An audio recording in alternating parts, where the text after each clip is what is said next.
There's the obvious ones, you know, fire, police. Nobody wants to have an unsanitary city. You got to have garbage picked up. You got to have bus service. All those are mandatory. Honestly, I don't see any that you can really cut. I really don't. In my opinion, you know, all the services have been cut to the bone as far as I'm concerned. I don't know, you know, how do people live? I mean, you can't cut the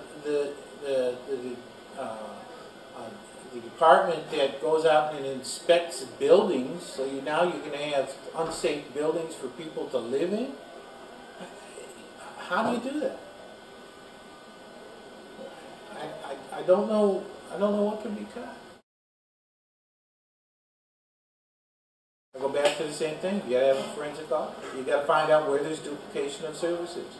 I think that and if they don't want to do a forensic audit, I'll tell you honestly, what I would do is try to get a consensus with the majority of my colleagues on the council, and then have our own independent audit done to look into every single department to see where there's a duplication of services, to see where there may be redundancies, to see where you can take departments and maybe collapse departments and put two departments together, to see if if there is administrative overhead that's excessive, and then try to force the implementation of some recommendations from an independent audit. You know, I mean, without cutting services, I think that's the only other option that you really have. Well, from what I see in Detroit public schools, they've found millions and millions of dollars. I think that, and that budget is a lot smaller than the Detroit City budget. You never know until you do it. You know, what are we talking about here? I mean, something has to occur. You either got to bring money. I mean, they just got rid of the part of the water department. Interceptor. It's the only enterprise department left in the city that's actually making money, except for parking meters. But I don't get that. I don't get it myself. I don't get it. I'm appalled by stuff like that. You know, there's the obvious one, council by district. I would certainly not only welcome it, I would applaud it. Other than that, I think there's a whole lot of housekeeping that needs to be done with regards to tying up loose ends by making sure that there's definition to duties and responsibilities in separation of powers, and clarity with regards to what happens when somebody leaves office unexpectedly for whatever reason, whether that be the mayor or city council. My big issue, to be quite frank, is with council by district. I'm a firm believer in the notion that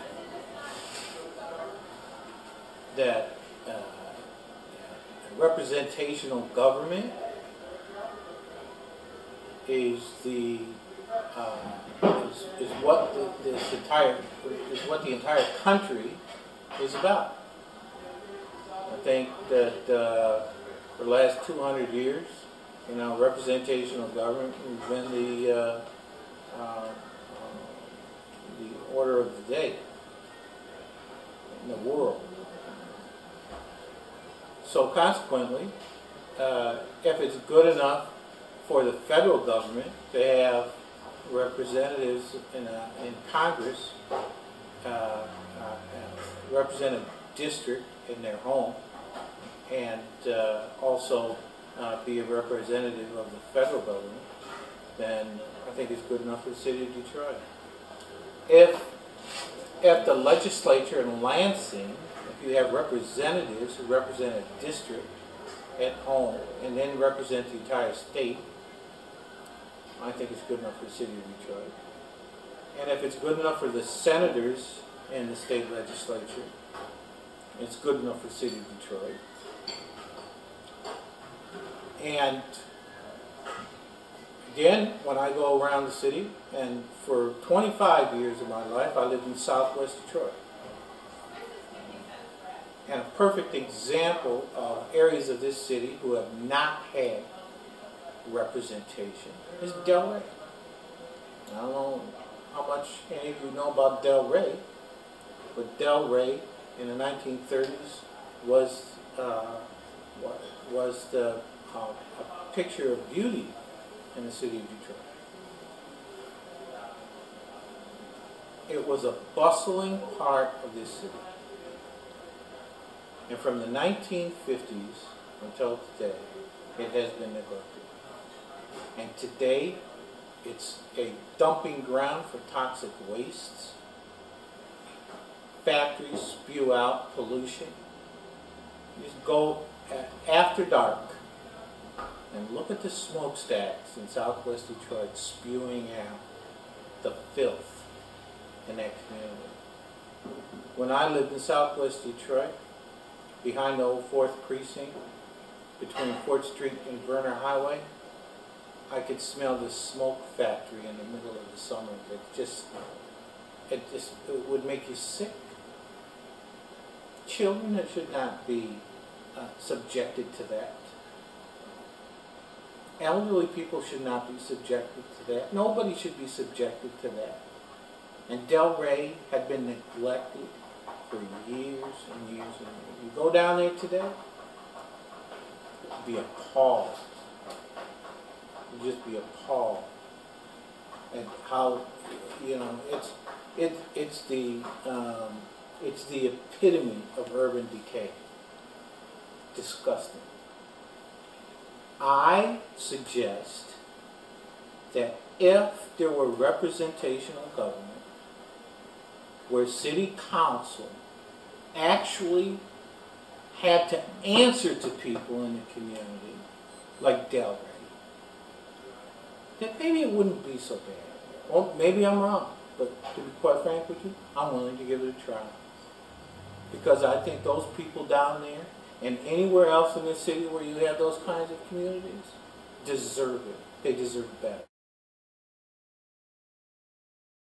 Do you know where the police commission came from or what happened? In 1972 is this little thing called stress. I mentioned it before. It's one of the things that I demonstrated we did.